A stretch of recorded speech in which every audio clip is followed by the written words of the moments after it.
the one, the only, Ben Sion.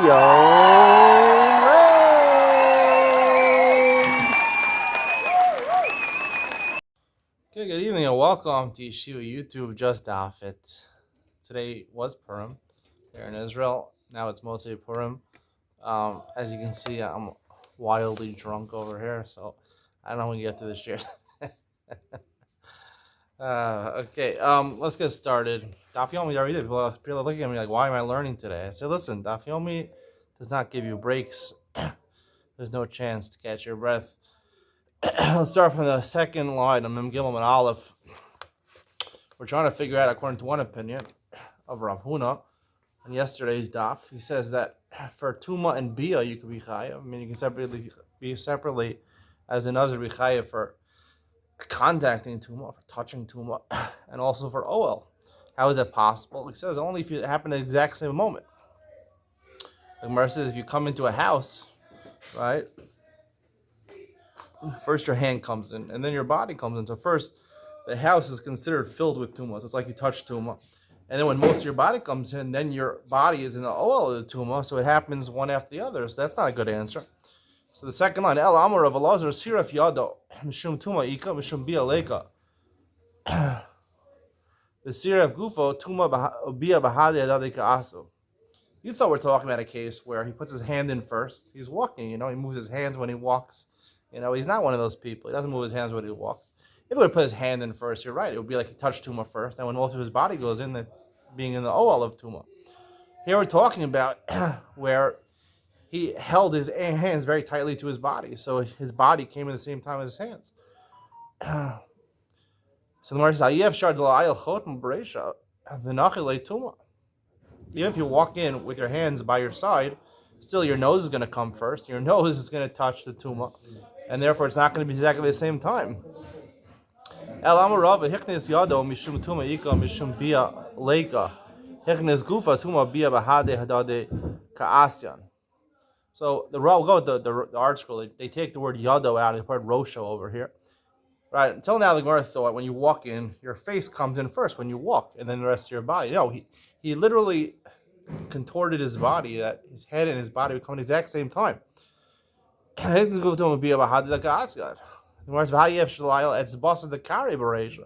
Even if your whole body is basically in a horizontal position, still the toes of your feet come in first. First the Tuma comes by touching Tuma, and then the Bia.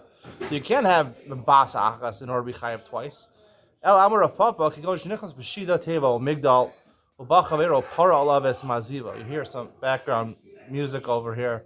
People are a little bit drunk over here.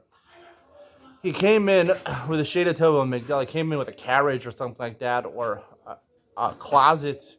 He was covered, right? According to most opinions, if you come in a closet, that interposes between the Tuma.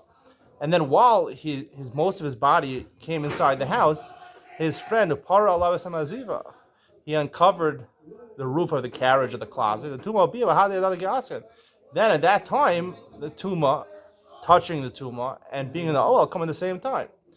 Marbar Rashi Amar gives a different answer. He go into Ayal Kashu Goses, V'nafak Nishmase, Adiyastiv. The Tuma Bia Bahade Dadike Asyan.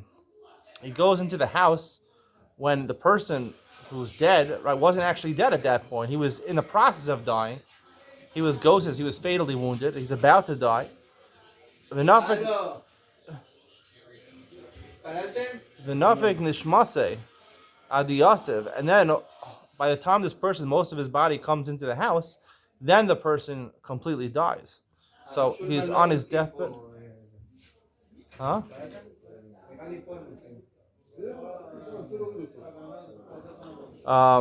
The Tuma Bia Bahade Dadeke Asan. Tuma and Bia come exactly at the same time.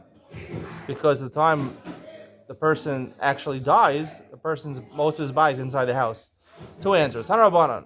The Brayz says Lahei Chalo Achash Yamus.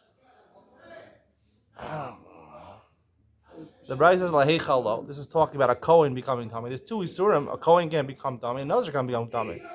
Lahei Chalo means Achash Yamus.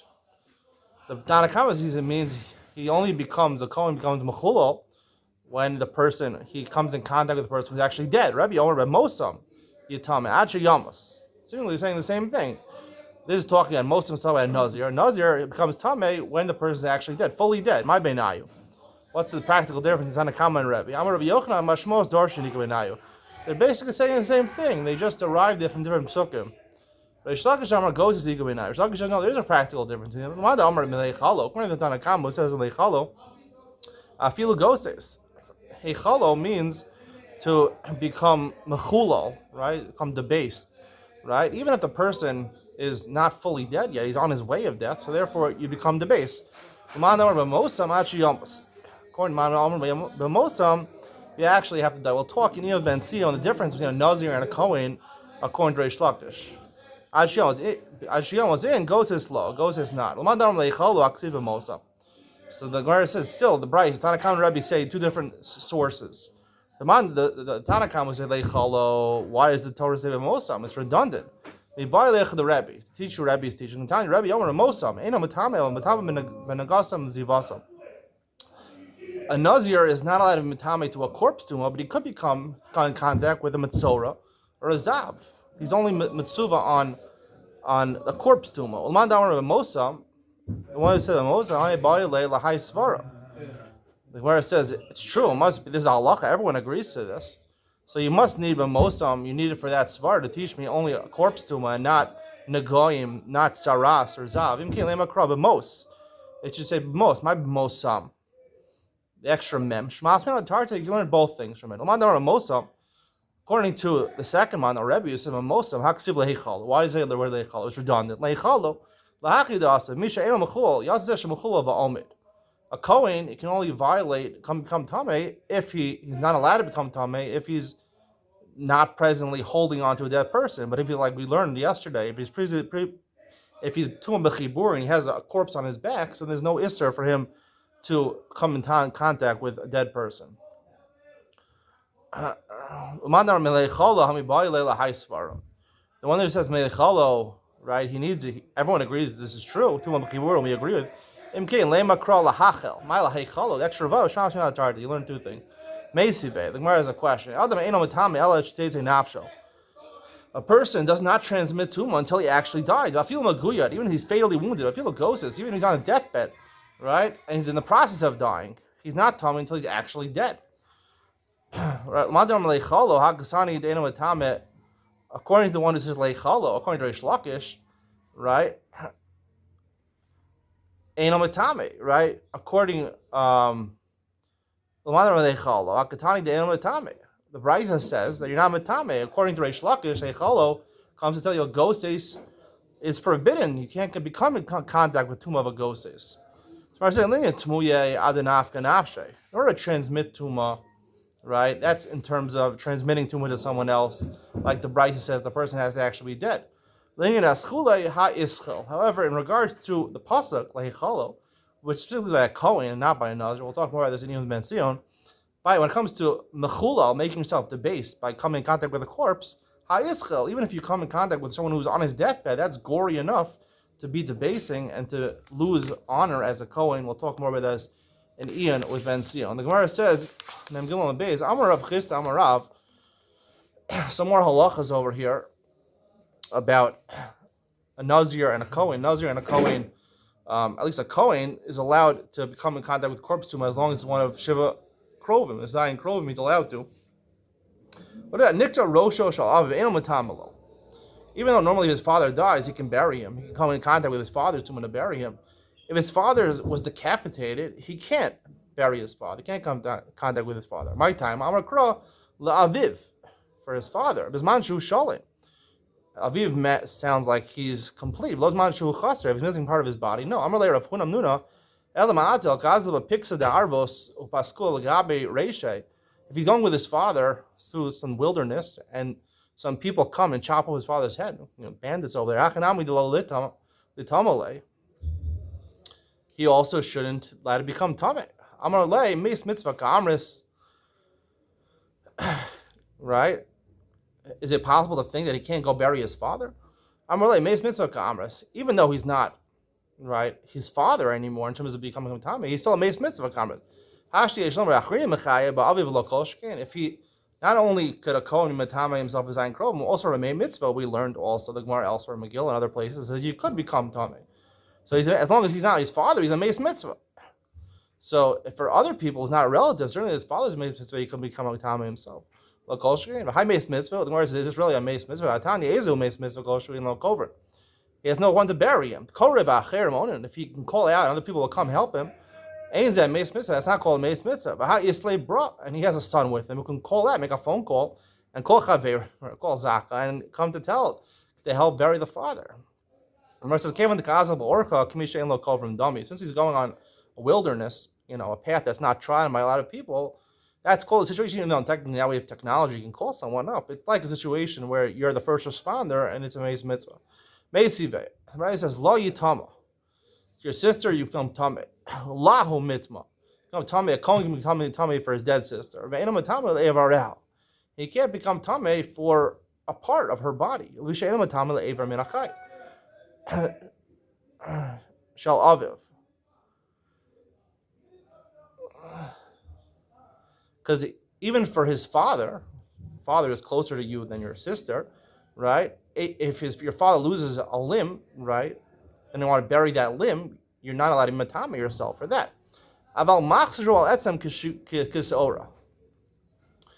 Brisa says that if you already bury your father when he was whole, and then you realize that he wasn't whole, he was missing a bone, and the bone is the size of a barley seed, you can go back and bury that barley seed bone also. My right? So in the beginning, to take part of the body, you can't. But Avram and Achai or Avram and Ames shouldn't make a difference. What does it mean by Machzor Atzam Kasora? Allow the member the Mixer Porta doesn't mean to tell me that his father's body was missing part of a bone and he buried him anyway. It wasn't his complete father. How was he allowed to be Tam in the first place? Lo, he Rabbi Yehuda. That price reflective of the opinion of Rabbi Yehuda. Desanya, Rabbi Yehuda Omer, La Mitama. Eno Mitama Leva Reha. She'eno Mitma Lever Min Achai. Shel Aviv. Aval Mitma Hu Lever Min Hameis Shel Aviv. There's a different brisa that says that even though Avram and Achai, if your father loses a limb, you can't go and bury that. However, you could bury part of your father who's dead, right? So there's really no difference in the tumah of Avram and Achai and Avram and Ames. It must be talking about this brisa means that you can bury, if you already bury your father, who was most of your father, even who was decapitated his head, you're allowed to, according to Yehuda, bury your father. In that case, he's not darshaning the Gemara.